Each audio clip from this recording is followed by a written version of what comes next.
যে হ্যান্ড নোটসটা দেওয়া হচ্ছে, এই হ্যান্ড নোটসটা যখন আমরা পুরোপুরি কমপ্লিট করে ফেলবো, আপনি এখান থেকে যে বিষয়গুলো সম্পর্কে ক্লিয়ারলি জানতে পারবেন, দ্যাট ইজ কন্ডিশনালের টাইপ গুলো কি কি, কয় ধরনের কন্ডিশনাল আছে, কোন কন্ডিশনালটা আমাকে কিভাবে ব্যবহার করতে হয়, কোন ধরনের সেন্টেন্স মেকিং এর জন্য কোন কন্ডিশনালটা বেশি ইম্পর্টেন্ট। এই প্রত্যেকটা জিনিস সম্পর্কে আমরা একটা ক্লিয়ার আইডিয়া পেয়ে যাব। সেকেন্ড কাজটা হচ্ছে স্পিকিং এবং রাইটিং এ আমাকে কিভাবে কন্ডিশনাল ইউজ করতে হয়, কোথায় কন্ডিশনাল ইউজ করতে হয়, বা কন্ডিশনালটা কি স্পিকিং এবং রাইটিং এ আদৌ ইম্পর্টেন্ট কিনা, এই বিষয়গুলো আপনার ক্লিয়ার হয়ে যাবে। আপনার স্কোর চেঞ্জিং এর জন্য যে কন্ডিশনাল একটা গুরুত্বপূর্ণ ভূমিকা রাখে, এই ব্যাপারটাও আপনি বুঝতে পারবেন। এবং আইএলটিএস এ আমরা কন্ডিশনাল লিখতে গিয়ে যে কমন ভুলগুলো করি, সেই ভুলগুলো আমরা এড়িয়ে চলতে পারবো। সো আজকের পুরো ক্লাসের মেন টার্গেটই হচ্ছে এই চারটা টপিক আমরা ক্লিয়ারলি শিখে ফেলবো। প্রথমে আসি কন্ডিশনাল কি। কন্ডিশনাল মেনলি হচ্ছে শর্ত জুড়ে দেওয়া কিছু কমপ্লেক্স সেন্টেন্স।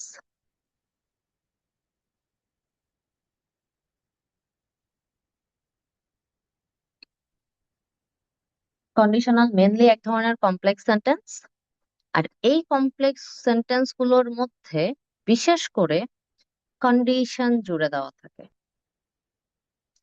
এই জন্যই এগুলোর একটা আলাদা নাম দেওয়া হয়েছে, দ্যাট ইজ কন্ডিশনাল। সেন্টেন্স প্যাটার্নটা কেমন? সেন্টেন্স প্যাটার্নটা হচ্ছে আপনাকে একটা ক্লজ নিতে হবে, তার মাঝখানে একটা কানেক্টর থাকবে, আরেকটা ক্লজ থাকবে, এই ধরনের একটা স্ট্রাকচার আছে। অথবা আরেকটা স্ট্রাকচার আছে কানেক্টর, ক্লজ, কমা, ক্লজ। এটা কি আমরা একটু ডিটেলসে দেখি। কন্ডিশনাল রিলেটেড একটা সেন্টেন্স লিখতে হলে আমাকে প্রথমত যে কাজটা করতে হয় সেটা হচ্ছে সেন্টেন্স গুলো আমরা ইফ দিয়ে শুরু করি, রাইট? এই যে আমি ইফ বলছি, এই ইফ একটা কানেক্টর, এই ইফ একটা কানেক্টর। লিখবো কিভাবে, বা লেখার প্রসিডিওরটাকে?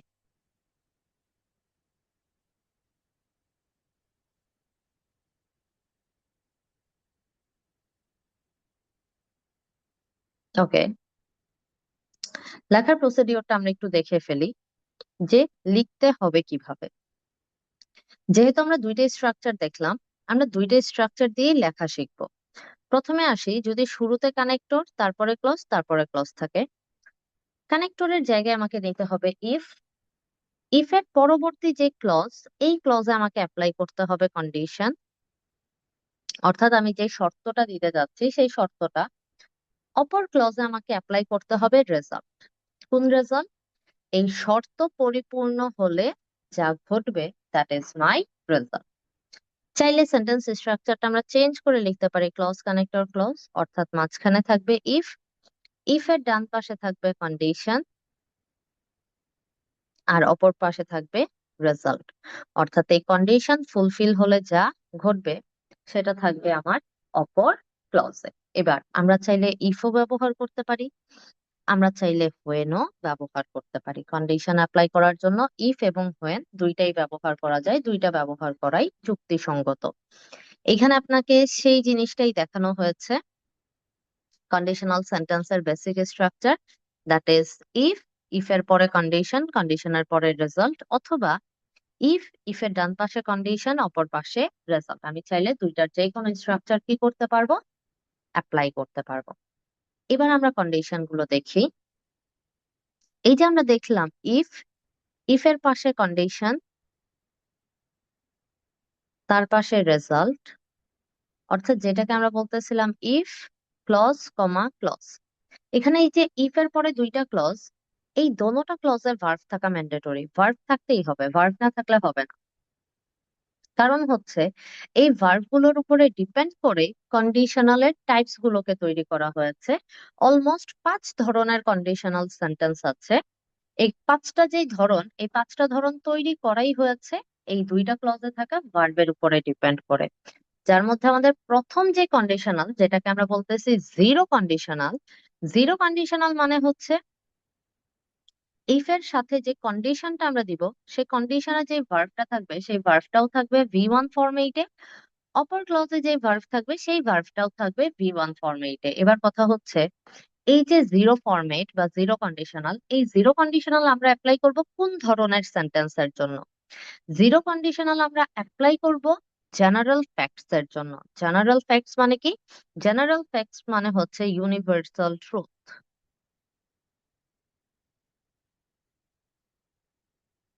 যদি আমি এমন কোনো কথা বলি যেটা হচ্ছে ইউনিভার্সাল ট্রুথ, ওই ধরনের সেন্টেন্স গুলো লেখার টাইমে আমাকে ব্যবহার করতে হবে জিরো কন্ডিশনাল।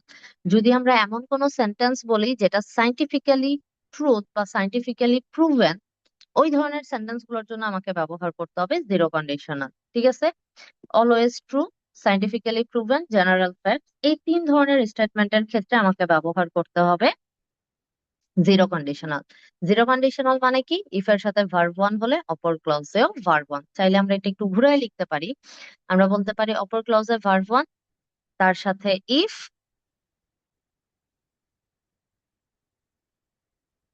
অপর ক্লজেও ভার্ব ওয়ান। আমরা একটু এক্সাম্পল দেখি। এক্সাম্পল দেখলে আমাদের জিনিসটা বেশি ক্লিয়ার হবে। দেখেন এখানে কিছু রাইটিং রিলেটেড স্যাম্পলস দেওয়া হচ্ছে, যে রাইটিং এ আমরা যেভাবে কন্ডিশনালটাকে ব্যবহার করি। বলতেছে ইফ পিপল রিলাই, রিলাই মানে ডিপেন্ড করা, heavily on fast food, that means মানুষ যদি প্রচুর পরিমাণ ফাস্ট ফুড কনজিউম করে, হেলথ প্রবলেমস ইনক্রিজ। এটা আমার একটা ক্লজ, এটা আমার একটা clause, that is my connector. দুই ক্লজের মধ্যে কমা। এই ক্লজে দেওয়া হয়েছে আমার কন্ডিশন যে যদি ফাস্ট ফুডের উপরে ডিপেন্ড করে তাহলে হেলথ প্রবলেম দেখা যাবে, দ্যাট ইজ মাই রেজাল্ট। এবার ফাস্ট ফুডের উপরে রিলাই করলে দ্যাট মিনস প্রচুর পরিমাণ ফাস্ট ফুড কনজিউম করলে হেলথ খারাপ হবে না হেলথ খারাপ হয়?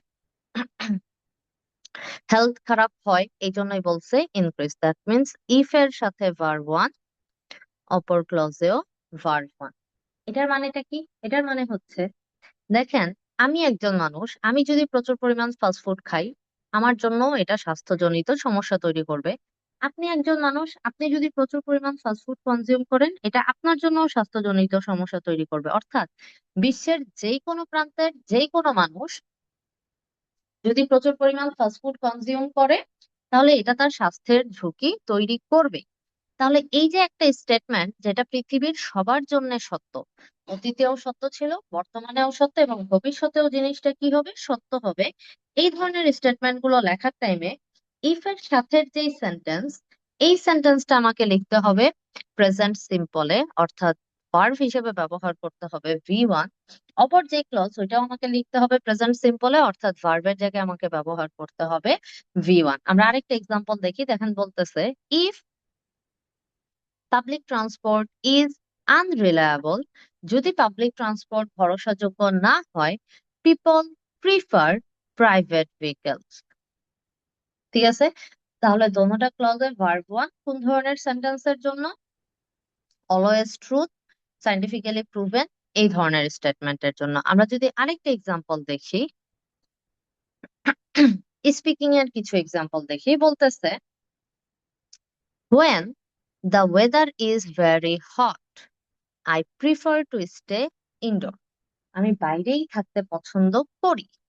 যখন ওয়েদার অনেক বেশি খারাপ থাকে, যদি ওয়েদার অনেক বেশি খারাপ থাকে, আমি বাসায় থাকতেই পছন্দ করি। নাকি পছন্দ করি? পছন্দ করি।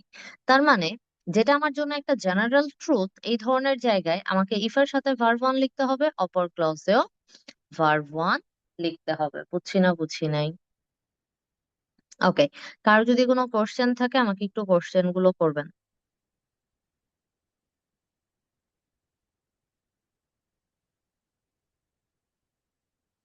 Any question anyone? কোথাও রিপিট করতে হবে বা কিছু?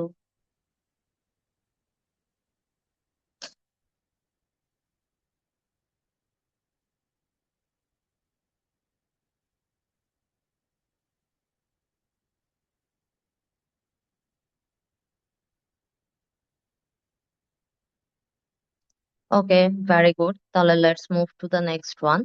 আমরা এটা ফার্স্ট টাইপ দেখলাম, এবার আসেন সেকেন্ড টাইপ, যেটাকে আমরা বলি ফার্স্ট কন্ডিশনাল। ফার্স্ট কন্ডিশনাল মানে কি? ফার্স্ট কন্ডিশনাল মানে হচ্ছে ইফ এর সাথে থাকবে ভার্ব ওয়ান, অপর ক্লজে থাকবে will plus verb one, can plus verb one, অথবা মাস্ট প্লাস ভার্ব ওয়ান, অর্থাৎ মডাল প্লাস ভার্ব ওয়ান থাকতে পারে। এই ধরনের সিচুয়েশন কখন তৈরি হবে? এই ধরনের সিচুয়েশন গুলো তৈরি হবে যখন আমার রিয়েল ফিউচার পসিবিলিটিস আসবে, অর্থাৎ ফিউচারে ঘটতে পারে এই ধরনের ঘটনা যখন আমার আসবে। যেমন ধরেন, ভালোভাবে পড়াশোনা করলে তুমি পরীক্ষায় ভালো করবে, এখন ভালোভাবে পড়াশোনা করলে ফিউচারে গিয়ে তোমার যখন পরীক্ষা হবে তখন আমরা ভালো করব। অথবা যখন আমাকে কোনো কিছুর সলিউশনস দিতে হবে, অথবা যখন আমি কোনো কিছু প্রেডিক্ট করব, ঠিক আছে? এই ধরনের সিচুয়েশন আসলে আমি ইফ এর সাথে লিখবো প্রেজেন্ট সিম্পল, আর অপর ক্লজে লিখবো উইল বা মে বা ক্যান, এরপরে ভার্ব ওয়ান। বেস ভার্ব মানে হচ্ছে ভার্ব ওয়ান। এক্সাম্পল দেখি, এক্সাম্পল দেখলে বেশি ক্লিয়ার হবো।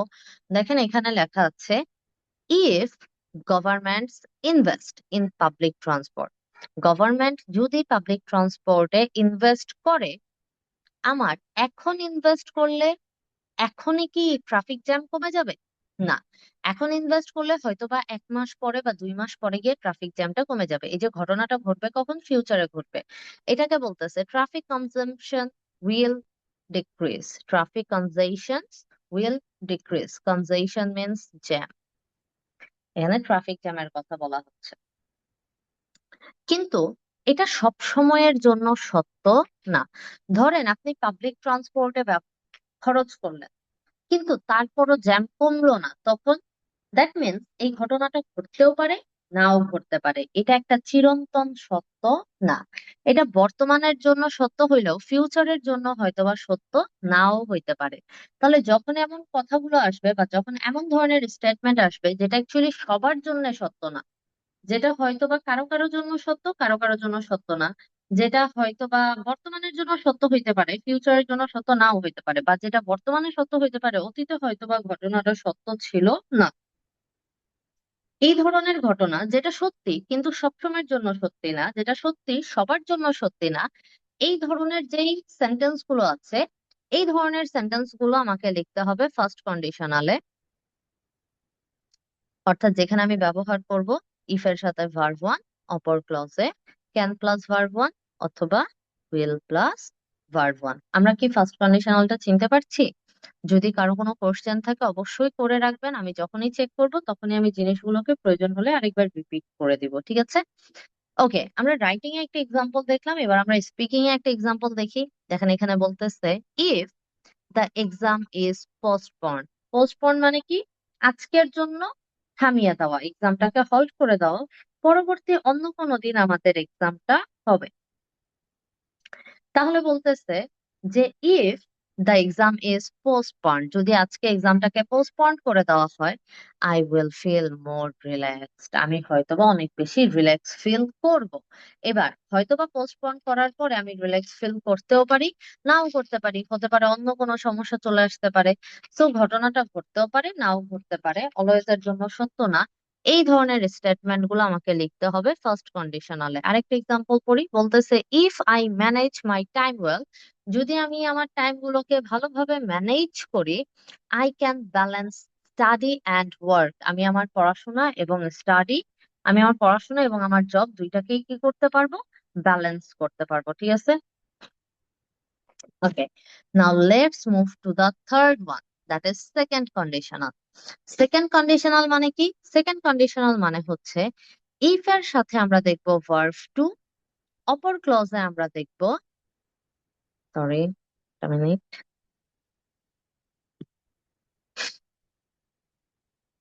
উড প্লাস ভার্ব ওয়ান, অথবা কুড প্লাস ভার্ব ওয়ান। এই ধরনের সেন্টেন্স আমি কখন তৈরি করব? এই ধরনের সেন্টেন্স আমি তৈরি করব যখন আমি এমন কোন সিচুয়েশনের কথা বলবো যেটা অ্যাকচুয়ালি ইমাজিনেশনেই পসিবল, আদারওয়াইজ পসিবল না, ঠিক আছে? অথবা কখন আমি আমার পার্সোনাল অপিনিয়ন দিতে চাচ্ছি, যেটা অ্যাকচুয়ালি সত্য হইতেও পারে, নাও হইতে পারে। সাজেশনস দিচ্ছি, আমি আমার পার্সোনাল একটা সাজেশনস দিচ্ছি, মেনলি ব্যাপারটাকে ধরে রাখেন ইমাজিনারি। যখন আমি ইমাজিনারি সিচুয়েশন নিয়ে কথা বলি, যেমন আমি যদি প্রধানমন্ত্রী হতাম তাহলে আমি এটা করতাম, ওইটা করতাম, এমন হতো, তেমন হতো, ঠিক আছে? এবার আমার পক্ষে কি প্রধানমন্ত্রী হওয়া পসিবল? কখনোই পসিবল না। এটা আমি জাস্ট কি করছি, ইমাজিন করছি।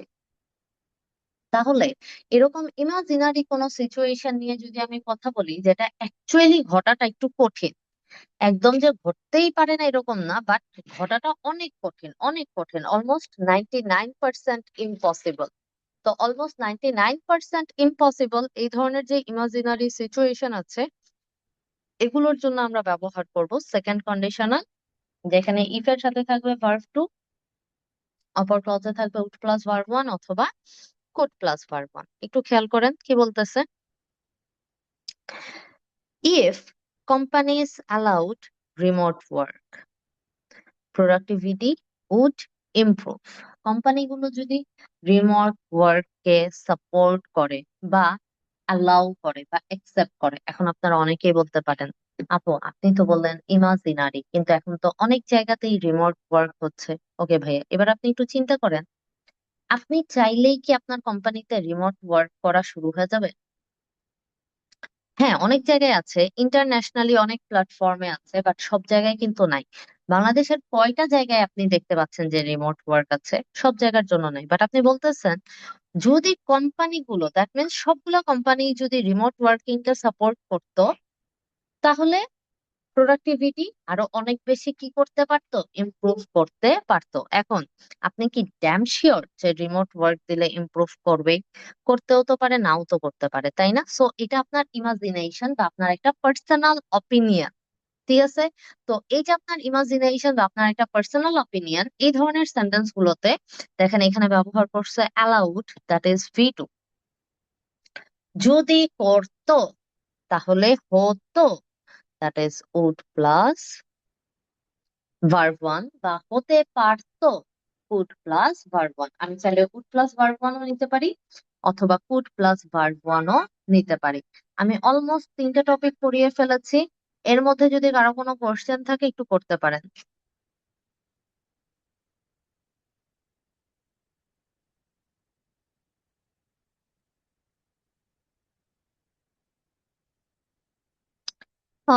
নট অ্যাকচুয়ালি, প্রবাবল ট্রুথ না, that is actually true.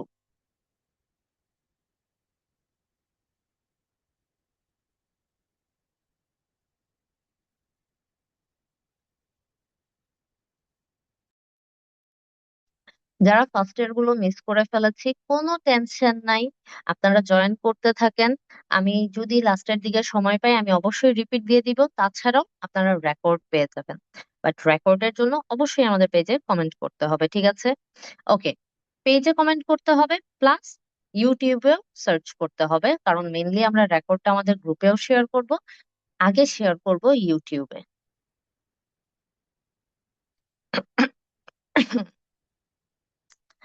Speaking এক্সামের জন্য সব থেকে বড় জিনিস যেটা, দ্যাট ইজ নার্ভাস হওয়া যাবে না। ঠিক আছে? আর কখনো এইটা ভাবা যাবে না যে এক্সামিনার আমাকে নাম্বার কম দিবে ইচ্ছা করে। কোনো এক্সামিনার কোনোদিন ইচ্ছা করে নাম্বার কম দেয় না। সো আপনি আপনার নার্ভাসনেসটা দূর রাখবেন, ডাউট কম রাখবেন, তাহলে আপনি দেখবেন অনেক বেশি কনফিডেন্ট থাকবেন এবং আপনার এক্সাম অনেক বেশি ভালো হবে। এই, হু ইজ দিস? ইলিন আপু, আপনি কে বলেন তো? মারুফ ভাইয়া, ভিডিও কলে এক্সাম হওয়াটা তো ভালো। আই পার্সোনালি প্রিফার ভিডিও কলস এক্সাম। সামনাসামনি একজন মানুষ থাকলে তার মুভমেন্ট, তার ফেসাল এক্সপ্রেশন এগুলো একটু পেইন দেয় আমাকে। আমি পার্সোনালি ভিডিও কলের এক্সাম গুলোকেই পছন্দ করি।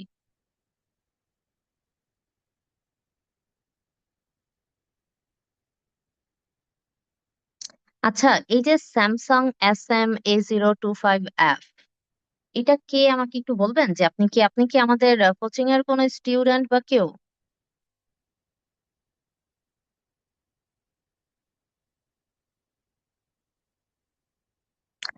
গ্রামার এরর দূর করতে হলে থাকতে হবে স্পিকিং নেস্টের সাথে। আমরা এখানে প্রচুর পরিমাণ গ্রামার ক্লাসেস নিব, আমাদের প্ল্যান আছে আমরা গ্রামার কোর্সেস নিয়ে কাজ করব। তো চেষ্টা করব আপনাদের গ্রামার নিয়ে যত ধরনের সমস্যা আছে সেগুলোকে দূর করে দিতে। আপনার নাম কি? আপনি ভাইয়া না আপু? স্যামসাং দেখে তো আমি বুঝতে পারছি না যে আমি আপনাকে ভাইয়া বলবো না আপু বলবো। জি ভাইয়া, আমি আইএলটিএস বাংলাদেশের মেন্টর। ও আচ্ছা, মাহবুবা আপু। যদিও আমি নাম দেখেও চিনতে পারিনি, আমি হয়তো বা আপনার ফেস দেখলে চিনতে পারবো। আপনি কিন্তু বেঁচে আমাকে অবশ্যই বলবেন যে আপু ওই যে আমি মাহবুবা আপু, আপনার ক্লাস করেছিলাম।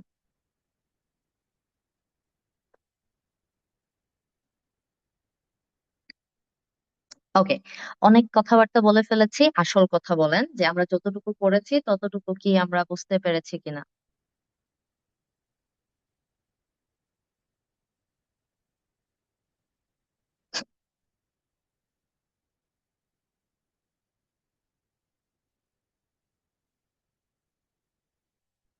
ওকে, আপনারা অ্যাকচুয়াল টপিক নিয়ে কোনো কথা বলছেন না, সো আমি ক্লাসে ব্যাক করছি। আমি ধরে নিলাম যে আপনাদের সেকেন্ড কন্ডিশনাল পর্যন্ত কারো কোনো সমস্যা নেই। ওকে। ওকে, সেকেন্ড কন্ডিশনালের আমরা রাইটিং এর এক্সাম্পলস কিছু দেখেছি। আমরা একটু মুভ করব স্পিকিং এর এক্সাম্পলে, যে স্পিকিং এর ক্ষেত্রে আমার সেকেন্ড কন্ডিশনালটা কখন এবং কিভাবে ব্যবহার করা হয়।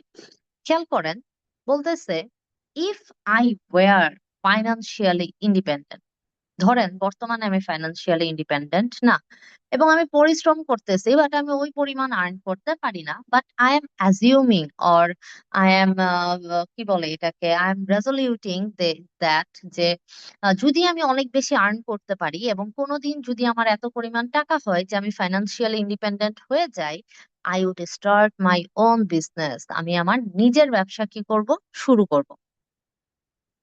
এটা আমি ইমাজিন করতেছি, কখনো হবে কি হবে না আমি শিওর না, বাট আমি আশাবাদী যে যদি এমন হয় তাহলে ফিউচারে বা প্রেজেন্টে এমন কিছু একটা ঘটবে। ঠিক আছে, তাহলে এই ক্ষেত্রে জেনারেলি আমরা আয়ের পরে অলওয়েজ ওয়াজ লিখি, বাট এখানে কিন্তু আয়ের পরে কি ব্যবহার করা হয়েছে, ওয়্যার ব্যবহার করা হয়েছে। মনে রাখতে হবে যখনই আমি সেকেন্ড কন্ডিশনাল ব্যবহার করতেছি অথবা ইমাজিনারি কোনো ইনফরমেশন নিয়ে কথা বলতেছি, তখন আই এর পরে ওয়াজ না হয়ে হয়ে যাবে ওয়্যার। If I were. আর অন্যান্য ক্ষেত্রে আমাকে ব্যবহার করতে হবে ভি টু। ঠিক আছে, এটা শুধুমাত্র আয়ের জন্য এক্সেপশনাল, কারণ এটা আই না হয়ে যদি দে হতো, দের ক্ষেত্রেও কিন্তু আমাকে কি ব্যবহার করা হতো, ওয়ারই ব্যবহার করা হতো, কারণ দে তো প্লুরাল, প্লুরালের জন্য প্লুরাল। বাট আই জেনারেলি আমার সিঙ্গুলার, সো আই ওয়াজ হয়। বাট যখন আমি সেকেন্ড কন্ডিশনাল অ্যাপ্লাই করব তখন আই ওয়াজ না হয়ে হয়ে যাবে আই ওয়্যার। ওকে, এবার আমরা 4 নাম্বার টপিকটা দেখি, 4 নাম্বার ধরনটা দেখি। 4 নাম্বার ধরন আমরা যেটাকে বলতেছি that is third conditional. Third কন্ডিশনালটা অ্যাকচুয়ালি আমাদের যত ধরনের রিগ্রেট আছে তা দিয়ে তৈরি করা হয়। এবার রিগ্রেট মানে কি?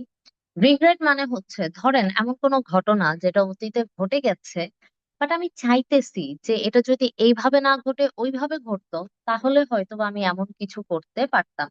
যেমন ধরেন আমি বলতেছি যে 2022 সালে যদি আমি আরো ভালোভাবে পড়তাম তাহলে হয়তোবা আমার এইচএসসি এক্সামটা আরো অনেক বেশি ভালো হতো, আমি আরো অনেক ভালো মার্কস পেতে পারতাম। কিন্তু 2022 সাল তো আর কোনোদিন ফিরে আসবে না, আমার এইচএসসি এক্সামটাও আর কোনোদিন ফিরে আসবে না, এবং আমার আর কোনোদিন ভালো মার্কস পাওয়াও হবে না। তাহলে এই ধরনের সিচুয়েশন যেগুলো অলরেডি ঘটে গেছে, যেগুলো আর ঘটানো পসিবল না, যেগুলো নিয়ে আমি আফসোস করতেছি, অনুশোচনা করতেছি, এই ধরনের কোন সিচুয়েশনে যদি আমি কন্ডিশন অ্যাপ্লাই করতে চাই, তখন আমাকে অ্যাপ্লাই করতে হবে থার্ড কন্ডিশনাল, যেখানে আমাকে ইফ এর সাথে লিখতে হবে past perfect. Past perfect means had plus V three. If এর সাথে আমাকে ব্যবহার করতে হবে হ্যাড প্লাস ভি থ্রি। অপর ক্লজে আমাকে ব্যবহার করতে হবে would have plus V three.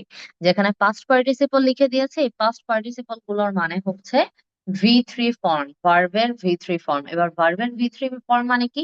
ভার্বের ভি থ্রি ফর্ম মানে হচ্ছে গো, ওয়েন্ট, গন। অর্থাৎ গো হচ্ছে ভার্ব 1, ওয়েন্ট হচ্ছে ভার্ব 2, গন হচ্ছে ভি থ্রি। এই যে ভি থ্রি ফর্মেট গুলো, এগুলোকে বলা হয় পাস্ট পার্টিসিপল।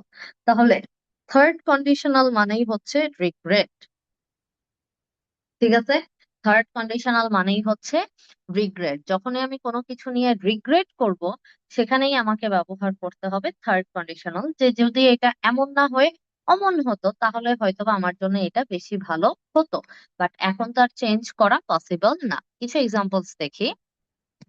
বলতেছে, if stricter laws had been introduced earlier.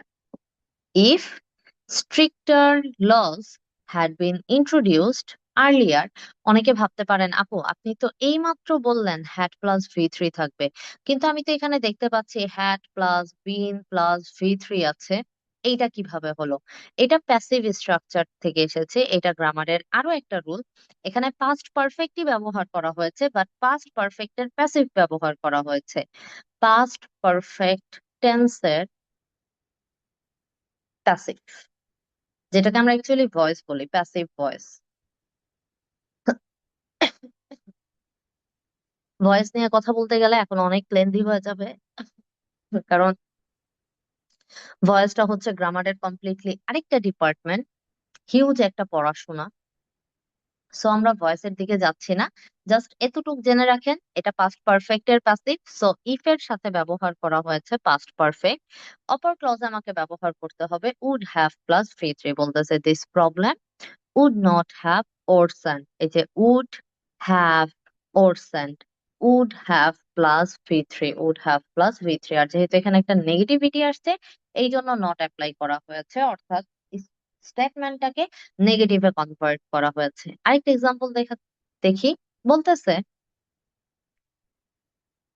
if government had invested, পেয়েছি had invested, had plus v3 in health care. বলতেছে গভর্নমেন্ট যদি হেলথ কেয়ারে ইনভেস্ট করতো, the crisis could have been managed better. এই ক্রাইসিসটা অর্থাৎ এই সমস্যাটাকে হয়তোবা আরো ভালোভাবে কি করা যেত, ম্যানেজ করা যেত, আমাদেরকে হয়তোবা এই প্রবলেমে এত জোরালো ভাবে পড়তে হতো না। কিন্তু গভর্নমেন্ট তার হেলথ কেয়ারে খরচ করে নাই, দ্যাট মিনস আমাদেরকে এই প্রবলেম গুলো বা এই দুর্ভোগগুলো অবশ্যই কি করতে হবে, পোহাতে হবে, কোনো কিছুই করার নাই। ঠিক আছে, ওকে। এবার আসেন next one and the last one. Okay, আমরা স্পিকিং এর কিছু এক্সাম্পলস আগে দেখে নেই, তারপর পরেরটায় যাচ্ছি। বলতেছে, if I had managed stress better, যদি আমি স্ট্রেস গুলোকে আরো ভালোভাবে ম্যানেজ করতে পারতাম, মাই পারফরমেন্স উড হ্যাভ ইমপ্রুভড, আমার পারফরমেন্স হয়তো বা আরো ভালো হতে পারতো। যদি আমি স্ট্রেসটাকে আরো ভালোভাবে ম্যানেজ করতে পারতাম, আমার পারফরমেন্স হয়তো বা আরো ভালো হতে পারতো।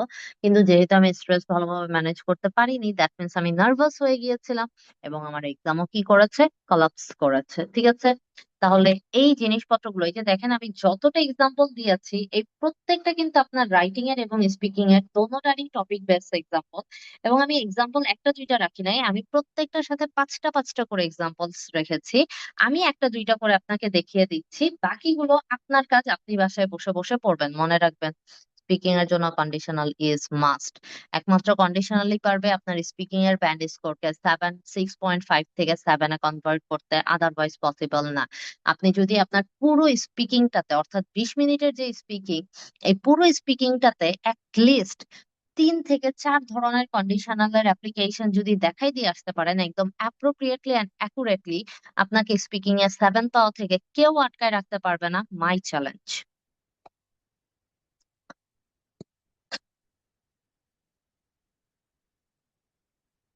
ওকে, last type of conditional, that is mixed conditional. Mixed কন্ডিশনালের কাজ কি? মিক্সড কন্ডিশনালের কাজ হইতেছে, এখানে আমি বলবো যে অতীতে যদি আমি কোনো একটা কিছু এইভাবে করতাম, বর্তমানে এমন হতে পারতো। বর্তমানে প্রেজেন্টের ইনফরমেশন, অর্থাৎ ইফ এর সাথে থাকবে পাস্ট, যেটার উপরে কন্ডিশন থাকবে, আর অপর ক্লজে থাকবে প্রেজেন্ট, যেখানে রেজাল্ট দেখানো হবে। ঠিক আছে, এবার এই প্রেজেন্ট দেখানোর জন্য আমরা অ্যাকচুয়ালি প্রেজেন্ট ব্যবহার করব না, আমরা ব্যবহার করব উড প্লাস ভার্ব ওয়ান। কি ব্যবহার করব? Would plus verb one. ঠিক আছে, আর ইফ এর সাথে থাকবে পাস্ট পারফেক্ট, অর্থাৎ if plus had plus V three, অপর ক্লজে থাকবে উড প্লাস ভার্ব ওয়ান। এই ঘটনাটাকে বলা হয় মিক্স কন্ডিশনাল। কেন? কারণ এই অংশটুকু হচ্ছে আমার থার্ড কন্ডিশনালের, আর এই অংশটুকু হচ্ছে আমার সেকেন্ড কন্ডিশনালের। যেহেতু থার্ড কন্ডিশনাল এবং সেকেন্ড কন্ডিশনালের হাফ হাফ অংশ এখানে মিক্স হয়ে গেছে, এই কারণে এটাকে বলা হচ্ছে মিক্সড কন্ডিশনাল। ঠিক আছে, এক্সাম্পল দেখলে বুঝে ফেলবো। দেখেন বলতেছে, if governments had planned ahead, যদি গভর্নমেন্ট আগের থেকেই প্ল্যানিং করে ফেলতো, যদি গত বছর প্ল্যানটা করে ফেলতো, many cities would be more livable today, বর্তমানে অনেক সিটি বসবাসযোগ্য হতো। অতীতে যদি এই কাজটা করতো তাহলে বর্তমানে এটা আরো অনেক বেশি ভালো হতো। তাহলে এই যে বলতেছে ঘটনাটা যদি অতীতে ঘটাতো তাহলে বর্তমানে এই ঘটনাটা ঘটতো। ঠিক আছে, আরেকটা বলতেছে, if education has been prioritized, এই যে বিগত বছরগুলোতে যদি আমরা এডুকেশনকে অনেক বেশি প্রায়োরিটি দিতাম, আনএমপ্লয়মেন্ট উড বি লোয়ার নাও, বর্তমানে আনএমপ্লয়মেন্ট কি হয়ে যেত, রিডিউস হয়ে যেত বা কমে আসতো। তাহলে এই যে had been prioritised, that is past perfect, আর would be lower, that is would plus verb one. ঠিক আছে, এই ধরনের জিনিসটাকে বলা হইতাছে মিক্সড কন্ডিশনাল। ওকে, আমার সবগুলো কন্ডিশনাল পড়ানো শেষ। এই পর্যন্ত কারো কোনো কোশ্চেন আছে কিনা করতে পারেন।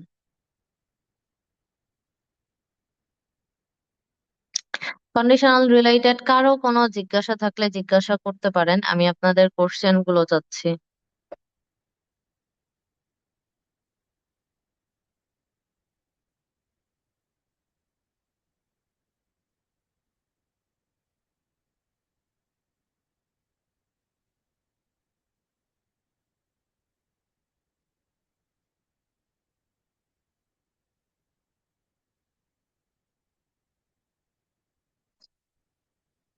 কারো কোনো কোশ্চেন নাই? আপনারা না বুঝলে কিন্তু আমাকে বলবেন যে বুঝতে পারতেছেন অর সামথিং।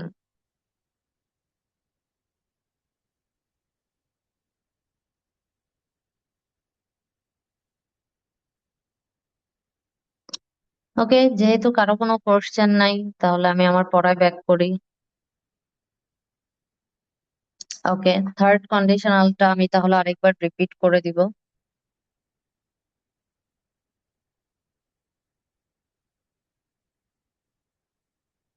ওকে,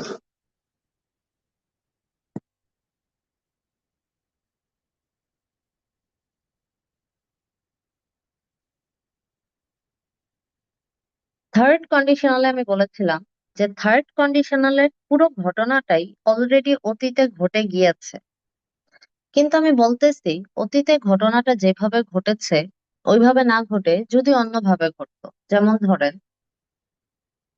আমি 2022 সালে ঘুরতে গিয়েছিলাম, সো আমি যেই জায়গাটা বেছে নিয়েছিলাম, আমি যদি ওই জায়গাটা বেছে না নিয়ে অন্য একটা জায়গা বেছে নিতাম তাহলে আমার জন্য বেশি ভালো হতো।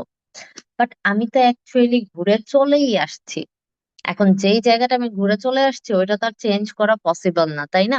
তাহলে এই যে যে ঘটনাগুলো অলরেডি ঘটে গেছে বাট চেঞ্জ করা পসিবল না, ওই ঘটনাগুলো নিয়ে যখন আমরা কথা বলি ওগুলোকে বলা হয় থার্ড কন্ডিশনাল, অর্থাৎ আমাদের রিগ্রেট গুলো, অনুশোচনা গুলো। এইখানে ইফ এর সাথে আমাকে লিখতে হবে হ্যাড প্লাস ভি থ্রি, আর অপর ক্লজে আমাকে লিখতে হবে would have plus V three. ঠিক আছে, would have plus V three. এবার তাহলে আমরা একটু এক্সাম্পল খেয়াল করি, স্পিকিং এর কিছু এক্সাম্পল দেখি। বলতেছে, if I had listened to my teacher, ধরেন গতদিন সকালে আমার টিচার আমাকে বলছে এই কোশ্চেনটা পড়ে যেও, ওইটা তুমি এক্সামে পাবা, কিন্তু আমি জিনিসটা পড়ি নাই। সো আমি বলতেছি যে যদি আমি আমার টিচারের কথা শুনতাম, I would have improved faster, আমি হয়তোবা আরো ভালোভাবে অ্যান্সার করতে পারতাম। যদি এটার মিনিং এটা না, আমি জাস্ট আপনাকে বোঝানোর চেষ্টা করতেছি যে যদি আমি আমার টিচারের কথা শুনতাম তাহলে হয়তোবা আমি আরো ভালো, আরো দ্রুত নিজেকে ইমপ্রুভ করতে পারতাম। ঠিক আছে, তাহলে এই যে পাস্ট পারফেক্ট, এই যে আমার উড হ্যাভ প্লাস ভি3, থার্ড কন্ডিশনাল মানেই হচ্ছে ইফ এর সাথে হ্যাড প্লাস ভি3, অপর ক্লজে উড হ্যাভ প্লাস ভি3, যেগুলো দিয়ে অ্যাকচুয়ালি আমরা আমাদের রিগ্রেট গুলোকে প্রেজেন্ট করি।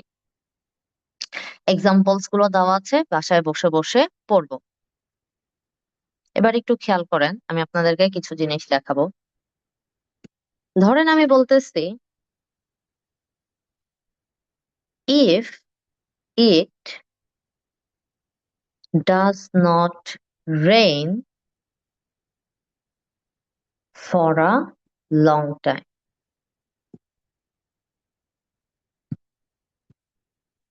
the soil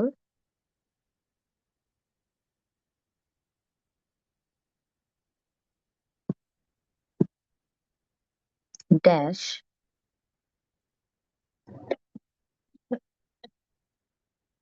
ওকে।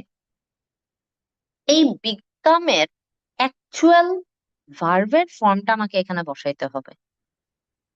আমি বলে দিছি ইফ ইট ডাজেন্ট রেন, যদি লম্বা একটা সময় যাবত বৃষ্টি না হয়, যদি লম্বা একটা সময় যাবত বৃষ্টি না হয়, তাহলে মাটি কি হবে? শুকিয়ে যাবে।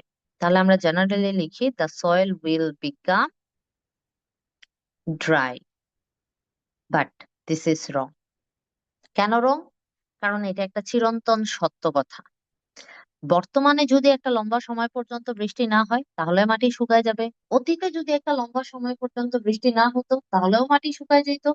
ফিউচারেও যদি একটা লম্বা সময় পর্যন্ত বৃষ্টি না হয়, তাহলেও মাটি শুকায় যাবে।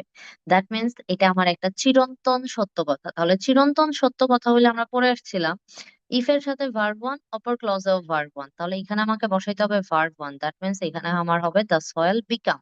এবার দা সয়েল আমার থার্ড পার্সন সিঙ্গুলার নাম্বার। এবার থার্ড পার্সন সিঙ্গুলার নাম্বার হইলে আর তারপরে যদি ভার্ব ওয়ান হয়, তাহলে ওই ভার্বের সাথে আমাকে দিতে হয় একটা এস বা ইএস। তাহলে আমার সেন্টেন্সটা দাঁড়াবে if it doesn't rain for a long time the soil becomes dry. Will become dry কখনোই হবে না। ঠিক আছে, that is the rules of my zero conditional. এটা ছিল জিরো কন্ডিশনাল। সো এইভাবে আমাকে কন্ডিশনাল গুলো চিনতে হবে যে কোন ধরনের স্টেটমেন্টে আমাকে ভার্বের কোন প্যাটার্নটাকে ব্যবহার করতে হবে। ঠিক আছে, দেখেন এই যে এখানে আমাকে লিখে দিছে if people will use. If এর পরে কোনো দিন ফিউচার টেন্স হয় না। ইফ এর পরে কোনো দিন ফিউচার টেন্স হয় না। ইফ এর পরে হয় আসবে ভার্ব ওয়ান, অথবা ইফ এর পরে আসবে ভার্ব টু, অথবা ইফ এর পরে আসবে হ্যাড প্লাস ভি3। এই তিনটা ছাড়া ইফ এর পরে আর কোনোদিন কোনো ধরনের ভার্ব আসবে না। Mark my words, mark my words, if এর সাথে verb one, verb two, had plus ভি3 ছাড়া আর কোনোদিন কোনো ভার্ব আসবে না ইফ এর ক্লজে। ইফ যেই ক্লজের সাথে থাকবে ওই ক্লজে কোনোদিন উইল ইউজ হবে না। ওই ক্লজে আমাকে ব্যবহার করতে হবে only use. If people use public transport, হয় ভার্ব ওয়ান অথবা শুধু ভার্ব টু অথবা হ্যাড প্লাস ভি3। ঠিক আছে, এই যে বলছে if I was a rich, I was a rich না, আমাকে বলতে হবে ইফ আই ওয়ার রিচ। একটু আগেই বলে আসছিলাম যে যখন আমি কোনো ইমাজিনারি কথাবার্তা বলবো, তখন আমাকে আই এর সাথে ওয়াজ না লিখে লিখতে হবে ওয়ার। বুঝছি না, বুঝছি নাই, এই জিনিসগুলো আমাকে মনে রাখতে হবে। এবার কথা হচ্ছে স্পিকিং এ কন্ডিশনাল কিভাবে অ্যাপ্লাই করতে হয়। স্পিকিং এ মাঝে মাঝে এক্সামিনার আপনাকে কন্ডিশন অ্যাপ্লাই করে কোশ্চেন করে। তাহলে এক্সামিনার যখন আপনাকে কন্ডিশন অ্যাপ্লাই করে কোশ্চেন করতেছে, ঠিক আছে, তখন আপনাকেও অ্যান্সারটা কন্ডিশন অ্যাপ্লাই করেই দিতে হবে। এবং আপনাকে আরো ফলো করতে হবে যে এক্সামিনার কোন ধরনের কন্ডিশন অ্যাপ্লাই করেছে। একটু খেয়াল করেন, এখানে যখন আপনাকে এক্সামিনার ইফ বলছে, if you were, that means V two, that means examiner আপনাকে সেকেন্ড কন্ডিশনাল অ্যাপ্লাই করতেছে। কোন কন্ডিশনাল অ্যাপ্লাই করতেছে? সেকেন্ড কন্ডিশনাল অ্যাপ্লাই করতেছে। অর্থাৎ ইফ এর সাথে ভার্ব টু, অপর ক্লজে উড প্লাস ভার্ব ওয়ান। তার মানে এই কন্ডিশনালটা অ্যাপ্লাই করার টাইমে আপনাকেও কি ব্যবহার করতে হবে? সেকেন্ড কন্ডিশনাল অ্যাপ্লাই করতে হবে। ঠিক আছে, এবার দেখেন what will happen if climate change is not control. Is not controlled means verb one, if এর সাথে verb one. Climate change control না হলে কি হবে, ঠিক আছে, এটা এক্সামিনার আপনাকে জিরো কন্ডিশনাল অ্যাপ্লাই করতেছে। ঠিক আছে, এরপর বলতেছে if you had chosen had plus V3, এটা এক্সামিনার আপনাকে থার্ড কন্ডিশনাল অ্যাপ্লাই করতেছে। তাহলে এক্সামিনার যখন আপনাকে যেই ধরনের কন্ডিশনাল অ্যাপ্লাই করে কোশ্চেন করবে, আপনাকেও অ্যান্সার দেওয়ার টাইমে ওই ধরনের কন্ডিশনালি কি করতে হবে, অ্যাপ্লাই করতে হবে। আমি একটা এক্সাম্পল আপনাকে দেখাই দেই। এখানে এক্সামিনার আপনাকে বলছিল if you were in charge of your country, আপনি যদি আপনার কান্ট্রির চার্জে থাকেন, what would you change first, আপনি কোন জিনিসটা প্রথমত চেঞ্জ করে দিতেন। বলতেছে if I were in charge of my country, আমি যদি আমার কান্ট্রির চার্জে থাকতাম, I would prioritise improving the education system, আমি সর্বপ্রথম যে জিনিসটা ইমপ্রুভ করার চেষ্টা করতাম, that is educational system. I were if এর সাথে ভার্ব টু, অপর ক্লজে উড প্লাস ভার্ব ওয়ান, অপর ক্লজে উড প্লাস ভার্ব ওয়ান। আমি কি ব্যাপারটা বুঝাইতে পারছি? প্লিজ যারা আছেন, জয়েন করে আছেন, ফার্স্ট দুইটা টাইপ আপাতত আমি রিভিউ করব না, কারণ আমি অনেক ক্রুশিয়াল মোমেন্টে আছি। রেকর্ড আপলোড করে দেওয়া হবে, রেকর্ডে আপনারা ফার্স্ট দুইটা টাইপ পেয়ে যাবেন, ঠিক আছে। আমি যে জিনিসটা এখন বোঝানোর চেষ্টা করতেছি এটা অনেক বেশি সিগনিফিকেন্ট, এটার উপরে ফোকাস করেন। এক্সামিনার আপনাকে কোন কন্ডিশনাল অ্যাপ্লাই করে কোশ্চেন করছে সেটার উপরে ফোকাস করেন, এবং এক্সামিনার আপনাকে যেই কন্ডিশনাল অ্যাপ্লাই করে কোশ্চেন করতেছে আপনাকে কিন্তু ঠিক সেম কন্ডিশনালে থেকেই অ্যান্সারটা দিতে হবে, ঠিক আছে। এখানে আমি আপনাকে যেমন দেখাইতেছিলাম,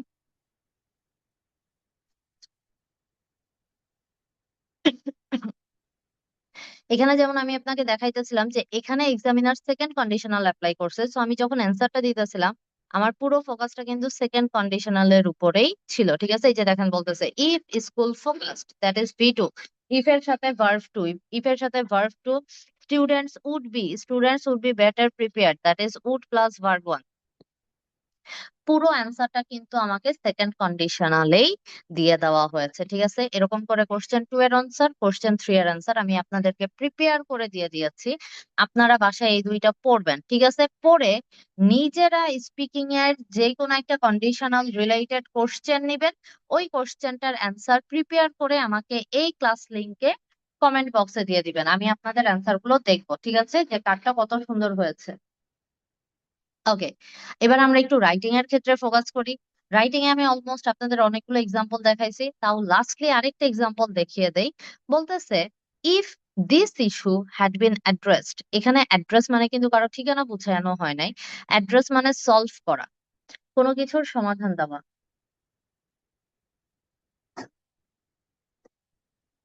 ঠিক আছে, কোনো কিছু সলভ করা।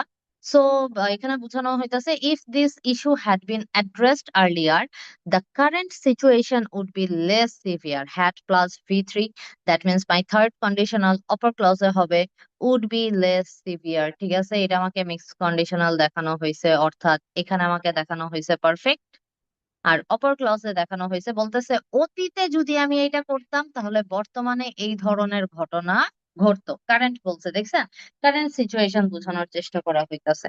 তো আমি আশা করি যারা ক্লাসের শুরুর দিকটা মিস করছেন তারা হয়তোবা শুরুর দিকটা বুঝেন নাই, বাট বাকি যে জিনিসপত্রগুলো আছে সেগুলো আপনারা খুবই ক্লিয়ারলি বুঝতে পারছেন। গ্রামারটা আমাদের জন্য খুবই ইম্পর্টেন্ট, বিশেষ করে স্পিকিং এবং রাইটিং এর ক্ষেত্রে, কারণ স্পিকিং এবং রাইটিং এর ক্ষেত্রে কিন্তু ভালো একটা মার্ক কিন্তু আমার গ্রামারের উপরে ডিপেন্ড করে। এই জন্যই আমরা আমাদের কোর্সগুলোতে, আমরা যে কোর্সগুলো স্টার্ট করি বা যে কোর্সগুলো লঞ্চ করি ওইখানে কিন্তু গ্রামারের উপর আমরা ভালো একটা ফোকাস দেই, কোথায় গ্রামারের কোন পয়েন্ট গুলো ব্যবহার করতে হবে। যেমন রিসেন্টলি আমাদের একটা কোর্স আসতেছে যেখানে আপনারা স্পিকিং এবং রাইটিংটাকে একসাথে পাবেন। দুইটা কোর্স মিলে আপনাদের কোর্স ফি পড়বে মাত্র 5,000 টাকা। আপনারা অলমোস্ট এখানে 30টা ক্লাস পাবেন, স্পিকিং এর 15টা ক্লাস, রাইটিং এর 15টা ক্লাস। স্পিকিং এর 3টা রেকর্ড ক্লাস থাকবে, রাইটিং এরও 3টা রেকর্ড ক্লাস থাকবে, এবং রেকর্ড ক্লাসগুলো অনেক ইম্পর্টেন্ট ইম্পর্টেন্ট কিছু টপিকের উপরে হবে। যেমন রাইটিং এর ক্ষেত্রে আপনারা প্যারাফ্রেজিং এর কিছু রাইটিং ক্লাস পাবেন, গ্রামারের কিছু রাইটিং ক্লাস পাবেন, ঠিক আছে। স্পিকিং এর ক্ষেত্রে আপনারা প্রনাউন্সিয়েশন এর কিছু রেকর্ডেড ক্লাস পাবেন। সো মানে কোর্সটার মধ্যে আপনাদের জন্য খুবই সুন্দর করে জিনিসপত্রগুলো সাজানো হয়ে গেছে। সো যারা রিসেন্ট এক্সামিনার আছেন, যারা হচ্ছে ফেব্রুয়ারিতে এক্সাম দিবেন, ফেব্রুয়ারির লাস্টের দিকে এক্সাম দিবেন, তাদের জন্য এই কোর্সগুলো অনেক বেশি হেল্পফুল হবে। ওকে, অনেক কথাবার্তা বলে ফেলছি। আপনাদের যদি হচ্ছে কোনো কিছু জানার থাকে বা কোনো ধরনের ইনকোয়ারি থাকে, তাহলে আপনারা ইনকোয়ারি করতে পারেন। আর রেকর্ডিং এর জন্য অবশ্যই পেজে কমেন্ট করবেন। আমাদের ইউটিউব চ্যানেলে রেকর্ডটাকে আপলোড করে দেওয়া হবে। ইউটিউব চ্যানেলের নামটা আমি আপনাদেরকে লিখে দেই, তাহলে আপনাদের খুঁজে পেতে সহজ হবে।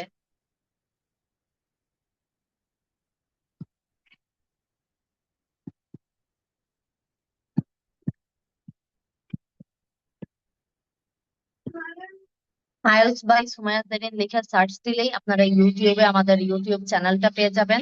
দেখবেন যে কোনো লাইভ ক্লাস হোক বা আমাদের আরো যে এক্সট্রা যে ক্লাসেস গুলো আছে, এই সবগুলো ক্লাসের রেকর্ডিং আপনারা এই ইউটিউব চ্যানেলটাতে পেয়ে যাবেন।